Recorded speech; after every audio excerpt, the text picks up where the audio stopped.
Technical analysis की जो backbone है वो है सपोर्ट एंड रेजिस्टेंस। आप जब तक सपोर्ट एंड रेजिस्टेंस पे कमांड नहीं करेंगे, आप कोई भी कैंडलस्टिक पैटर्न बन जाए वो कभी प्रॉफिटेबल रहेगी, कभी वो लॉस देगी, क्योंकि हर बार कैंडलस्टिक पैटर्न जहां बनता है वो भी बहुत मायने रखता है कि आखिर ये कैंडलस्टिक पैटर्न कहाँ बन रही है। अब मार्केट बहुत ज़्यादा ऊपर जा चुका है, वहाँ पर कोई कैंडलस्टिक बन रही है जो कि और बुलिश की है, तो वो रिस्की है। उससे बेहतर है कि हम कॉन्फ्लुएंस देखें, कैंडलस्टिक पैटर्न भी बन रही है, साथ ही साथ सपोर्ट एंड रेजिस्टेंस भी है। तो सबसे बड़ी बैकबोन अगर कोई है तो वो है सपोर्ट एंड रेजिस्टेंस। ऐसा इसलिए क्योंकि सपोर्ट पे जब भी प्राइसेस बार बार ऊपर जाते हैं तो हम ये मान के चलते हैं कि हाँ, प्राइस यहाँ से ऊपर जा रही है, एक अच्छा सपोर्ट है। प्राइस यहाँ से नीचे गिर रही है बार बार, तो हाँ, ये एक अच्छी रेजिस्टेंस एरिया है जहाँ पर कि प्राइस बार बार गिर रही है। तो उससे क्या है कि हमारी समझ और अच्छी होती है कि हाँ, candlestick pattern plus support and resistance is equal too much better trading. तो आज हम उसी सपोर्ट एंड रेजिस्टेंस की बात करेंगे और इस वीडियो के माध्यम से आप ये समझेंगे कि कैसे हम सपोर्ट एंड रेजिस्टेंस का इस्तेमाल करते हैं। ये कोई बेसिक सपोर्ट एंड रेजिस्टेंस नहीं है कि यहाँ पर सिर्फ बढ़ी, यहाँ से सपोर्ट है तो यहाँ से बढ़ेगी मार्केट, यहाँ रेजिस्टेंस है तो यहाँ से गिरेगी। आपको एक एक डिटेल मिलेगी इसमें, एक एक चीज़ का हम मुआयना करेंगे इस वीडियो में कि कैसे कैसे ये सपोर्ट बन रहा है, कहाँ कहाँ ये बन रहा है और कैसे सपोर्ट रेजिस्टेंस में बदल रहा है, कैसे साइडवेज मार्केट में काम करता है, कैसे फिर इस जगह पर हम आगे और किन किन चीज़ों का इस्तेमाल करके अपने सपोर्ट रेजिस्टेंस को और पक्का कर सकते हैं। तो आइए समझते हैं, चलते हैं सीधे अपने स्क्रीन पे। सबसे पहले हम ये समझ लेते हैं कि आखिर सपोर्ट और रेजिस्टेंस क्या होता है। सपोर्ट एंड रेजिस्टेंस वो जगह है, जैसे कि मार्केट ऊपर जा रही है या नीचे जा रही है तो एक लाइन में तो मार्केट ऐसे ऊपर या नीचे जाती नहीं है, या इस तरह से या इस तरह से। तो मार्केट जब ऊपर जाती है तो मार्केट कभी ना कभी तो फुल बैक लेगी। अब मार्केट जैसे मान लीजिए कि हमारी मार्केट जो है वो ऊपर जा रही है, ठीक है, तो यहाँ से स्टार्ट हुआ, ऊपर गई, अब एक पुल बैक तो लिया, तो पुल बैक लेने के बाद फिर मार्केट ऊपर गई, फिर मार्केट नीचे आ रही है, फिर मार्केट ऊपर गई। तो इस तरह से हमारी बुलिश मार्केट चलती है। अब रेजिस्टेंस की मार्केट अगर हम देखें तो जैसे कि नीचे आ रही है, डाउन ट्रेंड मार्केट चल रही है, ठीक है, तो ये भी तो पुल बैक लेगी, एक लाइन में तो नीचे जाएगी नहीं, तो ये पुल बैक लिया, फिर मार्केट नीचे आया, अब फिर मार्केट पुल बैक लिया और फिर मार्केट नीचे आया। और इसी तरह से एक मार्केट हमारी ट्रेंड होती है जो कि साइडवेज चलती है।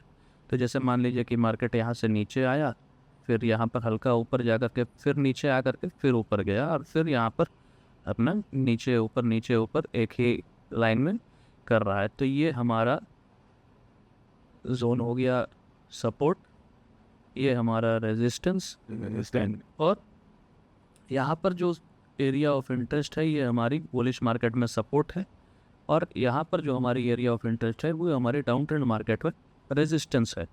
तो ये रेजिस्टेंस और ये सपोर्ट, रेजिस्टेंस और सपोर्ट, ये सपोर्ट एरिया, ये रेजिस्टेंस एरिया। सपोर्ट और रेजिस्टेंस हम कभी भी एक लाइन से नहीं मार्क करते हैं, वो एक एरिया ऑफ इंटरेस्ट की तरह हम एक रेक्टेंगल से मार्क करते हैं, ताकि कभी कभार क्या होता है कि market just touch and go होती है, कभी हल्के से ऊपर से चले जाती है, कभी थोड़ा नीचे आ करके ऊपर जाती है, तो वो एक एरिया ऑफ इंटरेस्ट है, एक लाइन नहीं है। चलिए, ये तो हमने समझ लिया सिंपल कि हाँ, यहाँ सपोर्ट है, यहाँ सपोर्ट है, यहाँ रेजिस्टेंस है। अब एक चीज़ और इसमें हम देखते हैं, जैसे कि मान लीजिए कि हमारी जो सपोर्ट एंड रेजिस्टेंस है तो उसमें ये तो हमारी हो गई कि हाँ, ये हमारा सपोर्ट चल रहा है, यहाँ पर से फिर एक मार्केट में डिस्ट्रीब्यूशन आया, फिर डाउन ट्रेंड मार्केट में ये रेजिस्टेंस चली। तो जैसे कि ये भी तो एक रेजिस्टेंस का काम कर रही है जहाँ से मार्केट नीचे आई। तो इफ़ वी सी हेयर, यहाँ पर जब हम देखते हैं तो ये जो एरिया ऑफ इंटरेस्ट है is acting as a resistance, यहाँ पर सपोर्ट बन करके काम चल रहा है, और यहाँ पर रेजिस्टेंस, ये एरिया सपोर्ट का है, ये एरिया भी सपोर्ट का है। तो जब मार्केट नीचे आती है तो यहाँ पर आने के बाद जैसे ये एक सपोर्ट था, तो यहाँ पर आकर के फिर नीचे गया, मान के चलिए ऐसे जा रहा है मार्केट, फिर यहाँ पर आया। तो जब भी मार्केट ऊपर जा रही है तो पिछले सपोर्ट को ध्यान में अगर हम रखते हैं, तो जब मार्केट डाउन ट्रेंड में आती है तो जो सपोर्ट एरिया होता है acts as resistance market change में। सिमिलरली अगर मार्केट डाउन ट्रेंड से ऊपर जा रही है तो जो यहाँ पर रेजिस्टेंस एरिया है that will act as a support. जैसे ये रेजिस्टेंस एरिया है, अगर मार्केट को बुलिश होना है तो यहाँ पर एक सपोर्ट लेगा और उसके बाद फिर ऊपर जाएगा। तो इसी तरह से जैसे कि हम इसको और अच्छे से समझते हैं कि जैसे यहाँ पर जैसे मान लीजिए कि मार्केट ऊपर गई, नीचे आई, फिर ऊपर गई, फिर नीचे आई और फिर ऊपर गई और फिर मार्केट यहाँ से नीचे आने लगी। नीचे आने के बाद जब मार्केट फिर से ऊपर जा रही है तो ये जो सपोर्ट एरिया यहाँ पर मार्केट रेजिस्टेंस का काम कर सकती है अगर मार्केट को अपना ट्रेंड चेंज करना है। तो यहाँ पर आने के बाद फिर एक सपोर्ट एरिया ये भी हमें दिख रहा है। तो यहाँ से मार्केट अभी डाउन ट्रेंड में है तो हो सकता है कि फिर एक बार यहाँ पर ऐसे आ जाए। अब एक चीज़ और है कि जैसे ये हमारा ट्रेंड लाइन बन रहा है, मार्केट इसके ऊपर आ करके यहाँ पर जा रही है और आ रही है। तो जैसे हमने भी मार्केट में बात किया कि यहाँ पर सपोर्ट एरिया और ये बन रहा है, तो जैसे मार्केट अभी बुलिश चल रही है, ठीक है, फिर एक पुल बैक आया, फिर मार्केट ऊपर गई, फिर एक पुल बैक आया, फिर मार्केट ऊपर गई। तो ये जो हमारा एरिया ये एक ट्रेंड लाइन सपोर्ट एरिया बनकर जब जब मार्केट यहाँ पर आई, मार्केट ऊपर की तरफ गई। सिमिलरली अगर मार्केट बुलिश बेरिश है तो यहाँ पर मार्केट नीचे ऊपर नीचे ऊपर नीचे ऊपर जा रही है और ये जो एरिया है एरिया ऑफ इंटरेस्ट, ये हमारे ट्रेंड लाइन सब रेजिस्टेंस। चलिए हम इसको डिटेल में निफ्टी की चार्ट पे समझते हैं और देखते हैं कि कैसे हम यहाँ पर मार्क करते हैं। अब जैसे यहाँ देखिए, यहाँ पर बाइंग प्रेशर दिख रही है, तो ये हमारा एक सपोर्ट एरिया बन सकता है। जी हाँ, बिल्कुल बन सकता है। देखिए क्यों, यहाँ पर जब हम आते हैं तो देखते हैं कि यहाँ पर से विक पे विक बन रही है और एक हैमर कैंडल भी बन रही है। तो ये एक हमारा मेजर सपोर्ट एरिया बन रहा है।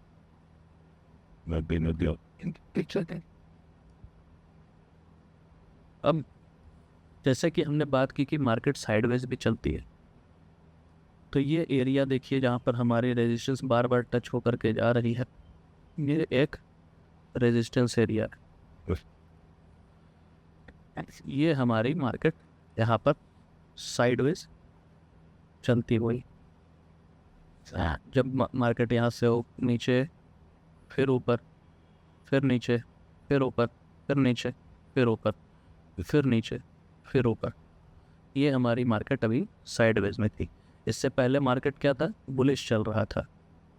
बुलिश चलने के बाद मार्केट अब यहाँ पर साइडवेज में आ गई और उसके बाद फिर ब्रेक किया और फिर से अप ट्रेंड यहाँ पर स्टार्ट किया। तो अब यहाँ पर हमारा एक साइडवेज मार्केट का सपोर्ट और रेजिस्टेंस एरिया बना, ठीक है। अब आगे हम चलते हैं और समझते हैं। जैसे कि मार्केट तो एक जैसा तो चलेगा नहीं हमेशा, साइडवेज के बाद फिर मार्केट ऊपर जा रही है।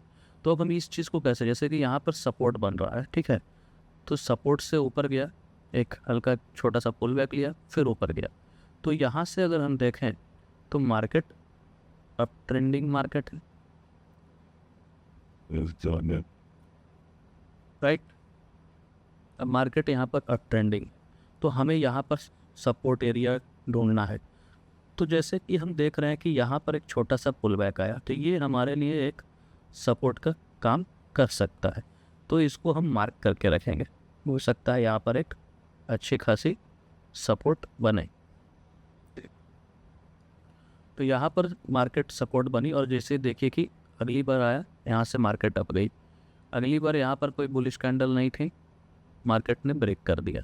ब्रेक करने के बाद फिर यहाँ पर ऊपर जा करके हल्का यहाँ पर से फिर रिटर्न हुआ और यहाँ पर एक अच्छी ब्रेकआउट दी और उसके बाद फिर मार्केट अपने मेजर सपोर्ट की ओर चला गया। तो ये हमारा रेजिस्टेंस टर्न सपोर्ट और सपोर्ट टर्न रेजिस्टेंस, ऐसे हम इसको समझते हैं। अब एक सपोर्ट एरिया यहाँ पर ये भी है, यहाँ पर जहाँ पर आप देख रहे हैं कि बहुत सारी विक बन रही है, तो ये हमारा एरिया ऑफ इंटरेस्ट है जो कि हम सपोर्ट मार्क करते हैं यहाँ पर। अब आप देखिए कि यहाँ पर सपोर्ट था,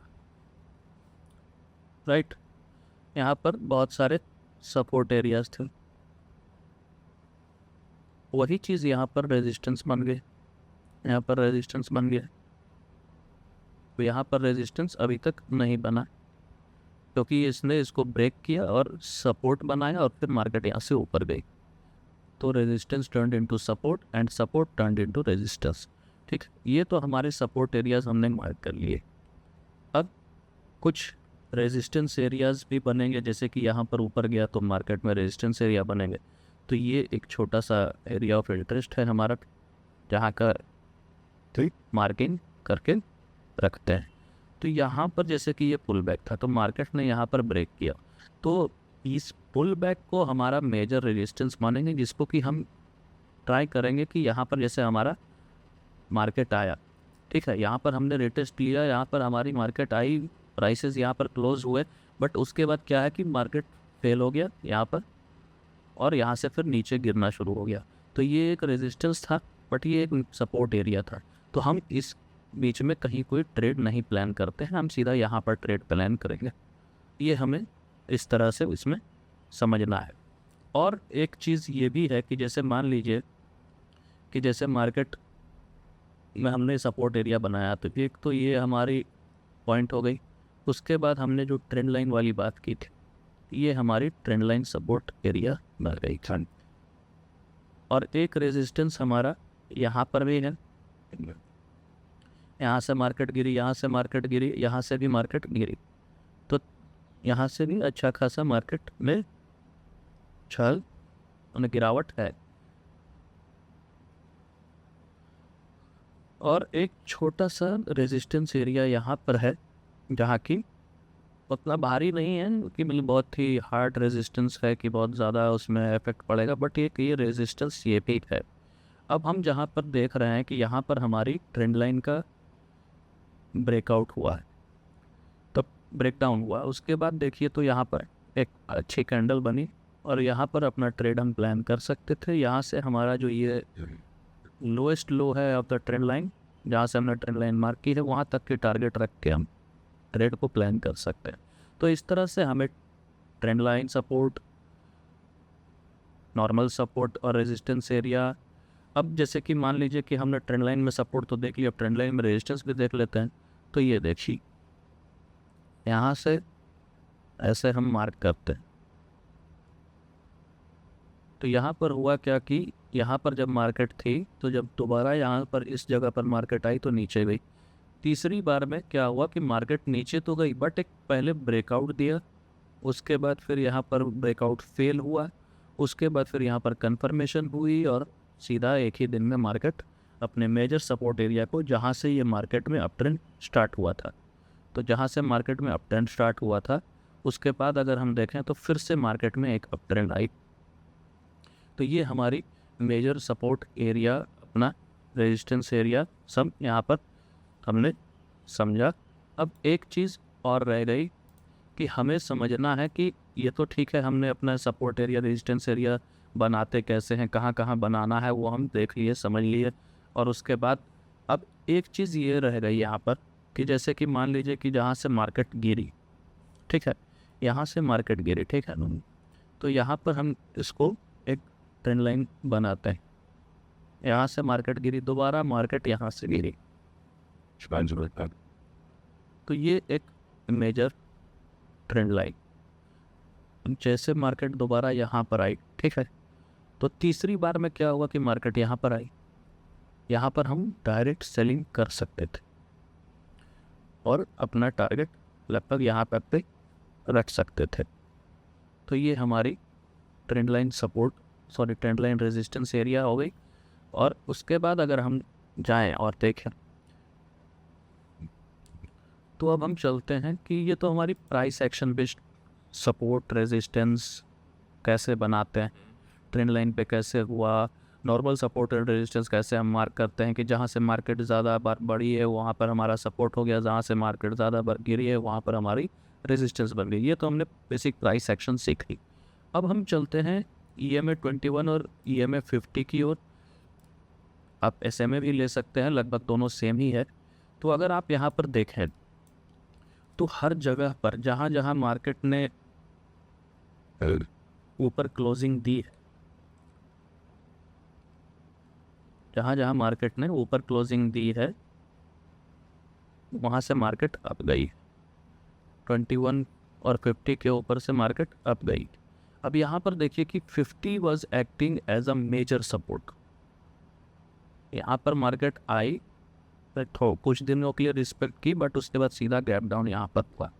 बट स्टिल 50 EMA आपका सपोर्ट कर रहा था मार्केट में एज ए सपोर्ट, इसके कारण कि मार्केट फिर से ऊपर गई और 21 EMA पे फिर आई और फिर से मार्केट ऊपर गई। तो ये हमारी EMAs भी जो है वो सपोर्ट और रेजिस्टेंस का काम करती है। चलिए अब इधर थोड़ा और आगे बढ़ते हैं और देखते हैं कि जैसे यहाँ पर हमने अभी बात किया कि यहाँ पर ब्रेकडाउन हुआ यहाँ पर लगभग, और यहाँ पर आने के बाद फिर एक बार यहाँ पर मार्केट नीचे गई, उसके बाद फिर मार्केट यहाँ पर ब्रेकआउट की, बट यहाँ पर एक सॉलिड रेजिस्टेंस एरिया था जहाँ से कि मार्केट ऊपर नहीं जा सकी। तो मार्केट ने क्या किया, यहाँ से फिर से EMA को अपना रेजिस्टेंस बनाया और गिरी, फिर रेजिस्टेंस और गिरी, फिर 50 EMA रेजिस्टेंस और गिरी, फिर यहाँ पर आई और यहाँ पर गिरी। तो यहाँ पर आप देख पा रहे हैं कि EMAs भी जो है सपोर्ट और रेजिस्टेंस का काम करती है। अब हमने EMA समझ लिया, हमने ये भी समझ लिया कि प्राइस एक्शन किस तरह से काम करती है सपोर्ट एंड रेजिस्टेंस पर। अब एक बहुत बड़ी चीज़ है जो कि है वॉल्यूम। जैसे कि ये हमारा मेजर सपोर्ट एरिया था, ठीक है, यहाँ पर हमारी मेजर सपोर्ट एरिया थी। तो आखिर मार्केट यहाँ से ऊपर क्यों गई? यहाँ देखिए बहुत बड़ी लेवल पे यहाँ पर वॉल्यूम है। यहाँ पर जो वॉल्यूम है वो एवरेज से ज़्यादा है, जिस कारण से कि मार्केट उतर गई। सेम यहाँ पर देखें तो वॉल्यूम बहुत ज़्यादा थी, बट मार्केट में यहाँ पर उस दिन रिवर्सल आई और बाइंग वॉल्यूम यहाँ पर बढ़ी, यहाँ से फिर मार्केट ऊपर गई अपने प्रीवियस रेजिस्टेंस तक। तो previous resistance area also acts as resistance and previous support area also acts as support। यहाँ से कि मार्केट ऊपर जाती है और यहाँ से मार्केट रेजिस्टेंस जाके यहाँ से नीचे जाती है। तो ये तो हमारा वॉल्यूम के हिसाब से भी हमने समझ लिया। अब यहाँ पर भी अगर आप देखें तो यहाँ पर बहुत अच्छी वॉल्यूम थी, तो यहाँ पर सपोर्ट एरिया भी था। यहाँ पर जैसे ही मार्केट आई, आप यहाँ पर प्रीवियस रेजिस्टेंस तक का जो रेजिस्टेंस एरिया है वहाँ से सपोर्ट से रेजिस्टेंस तक का ट्रेड प्लान कर सकते थे। तो इस तरह से आप EMAs, वॉल्यूम, प्राइस एक्शन के बेसिस पे सपोर्ट और रेजिस्टेंस प्लान कर सकते हैं। अब फाइनली एक ऐसी चीज़ जिसको कि आप मिस नहीं करना चाहेंगे, जो कि आपके सपोर्ट और रेजिस्टेंस को बहुत अच्छे से समझती है, जो कि आप जो सपोर्ट बना रहे हैं वो ऑलरेडी वो सपोर्ट कुछ कुछ जगहों पर बना चुकी, जैसे हम कहते हैं फिबोनाची रिट्रेसमेंट। अब जैसे फिबोनाची रिट्रेसमेंट हम लगाते हैं, ठीक है। अब जैसे यहाँ से हमने मार्क किया था कि यहाँ पर एक अच्छी अप ट्रेंड आई, फिर यहाँ पर एक ब्रेक हुआ जो कि पुल बैक हुई। तो जैसे कि ये हमारा 50% का यहाँ पर अगर आप देखें तो 50% and 61.8% was acting as a support. तो ये हमारा सपोर्ट एरिया हमने मार्क किया, ठीक है। अब आप देखिए, हम इसको हटा देते हैं। ये हमारी सपोर्ट एरिया हमने मार्क करके रखी हुई है। मार्केट यहाँ से ऊपर जा रही थी। हमने प्रीवियसली भी ये सपोर्ट एरिया मार्क करके रखा हुआ था, तो जैसे कि हम सभी विक को लेकर के चल रहे थे, तो ये हमारा सपोर्ट एरिया बना हुआ है। अब यहाँ पर आप देखिए, एक ही सपोर्ट एरिया में सारा काम है, अलग से आपको सपोर्ट मार्क करने की ज़रूरत नहीं पड़ी। सिमिलरली अगर हम देखें तो ये स्विंग लो और ये स्विंग हाई, मार्केट यहाँ पर आई, फिर ऊपर गई, यहाँ पर आई, फिर ऊपर जाने का कोशिश किया इसने, बट यहाँ पर क्या था कि ये मार्केट ट्रेंड लाइन का सपोर्ट तोड़ करके नीचे आ गई और यहाँ पर इस लेवल पे आ गई कम करके। तो यहाँ पर अगर हम देखें तो यहाँ पर बहुत दिनों तक मार्केट थोड़ा साइडवेज जैसा रहा, क्योंकि एक मेजर सपोर्ट एरिया था जो कि फिबोनाची रिट्रेसमेंट का सपोर्ट एरिया था, जिसको कि मार्केट रिस्पेक्ट कर रही थी। सिमिलरली आगे देखें तो एक ब्रेकआउट आया, बट स्टिल यहाँ पर एक रेजिस्टेंस था जिसको कि हमने मार्क किया था पहले। उस रेजिस्टेंस को सपोर्ट करते हुए मार्केट वहाँ से नीचे गिरी, बट जब मार्केट ने फिबोनाची रिट्रेसमेंट का ब्रेकआउट किया तो यहाँ पर आप अगर देख पा रहे हैं तो इस जगह पे मार्केट एक इनसाइड बेवी कैंडल बनाई, उसके बाद मार्केट यहाँ से नीचे गई, फिर मार्केट यहाँ पर आया और यहाँ से मार्केट नीचे गिरा। बट अगर हम देखें तो उसने अपने रेजिस्टेंस एरिया को पूरी तरह से कवर नहीं किया, यहाँ पर कुछ लिक्विडिटी बाकी थी।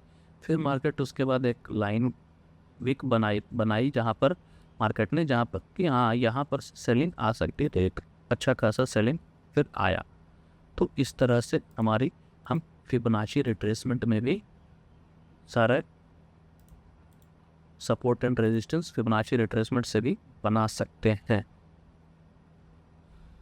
आई होप कि आपको सपोर्ट एंड रेजिस्टेंस बनाने में आगे कभी कोई तकलीफ़ नहीं होगी। इस वीडियो को अगर आपने पूरा समझा और इसको आप 10-5 चार्ट पे जा कर के अगर बढ़िया से अगर आप स्टार्ट कर देते हैं एक एनालिसिस करना, तो 1 महीने के अंदर आपको फिर कभी कोई स्ट्रेटेजी, कोई टिप या कोई न्यूज़ के भरोसे नहीं बैठना पड़ेगा। आप सीधा सपोर्ट एंड रेजिस्टेंस खुद बना करके ये कह सकते हैं कि हाँ मार्केट इस जगह पर आ सकती है, क्योंकि यहाँ पर इसका 50% लेवल है फिबोनाची का, या यहाँ पर एक मेजर सपोर्ट बन रहा है, या ये एक रेजिस्टेंस लेवल है। इस हिसाब से आप खुद की एनालिसिस खुद ही कर सकते हैं और अपने ट्रेडिंग को एक लेवल अप कर सकते हैं। ये बैकबोन है ट्रेडिंग की, इसके बिना आप ट्रेडिंग नहीं कर सकते। चाहे कितनी भी आप कैंडल स्टिक पैटर्न समझ लें या कोई भी स्ट्रैटेजी क्यों ना पकड़ लें, this is the most important and the only important thing. Without this आप ट्रेडिंग नहीं कर सकते। आपको ट्रेडिंग में अगर एक्सेल करना है तो आपको सपोर्ट एंड रेजिस्टेंस समझ में आनी चाहिए।